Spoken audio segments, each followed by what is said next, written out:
Hai, saya Mr. Lu sini. Mari kita tengok Maths Form 4 bab 4 indeks.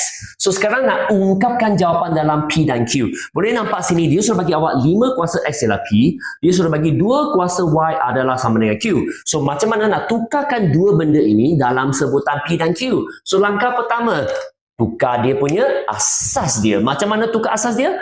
125 sebenarnya ialah 5 kuasa 3, X letak luar, dan seterusnya yang belakang sini 4 sebenarnya ialah 2 kuasa 2. So bracket, sebab ada satu kuasa kat belakang, kita letak dalam kurungan.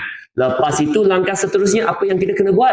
Kita tarikan ini 3 dengan X ini kita pecahkan kepada 2. Sebab kenapa? Saya nak cuma X sahaja. Apa erti saya ialah tulis X kat dalam, kuasa 3 letak luar. Sebab 3 darab X, tambah balik 3X. Tolak. Sini pun sama.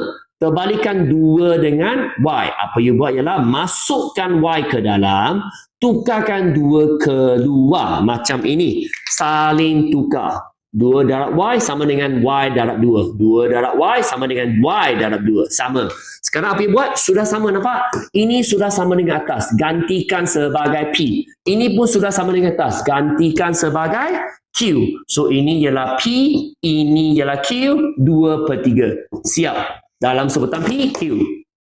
Untuk mengetahui lebih banyak, anda boleh join saya melalui kelas percubaan secara percuma. Cuma kena WhatsApp ke nombor ini. Kami akan membantu anda.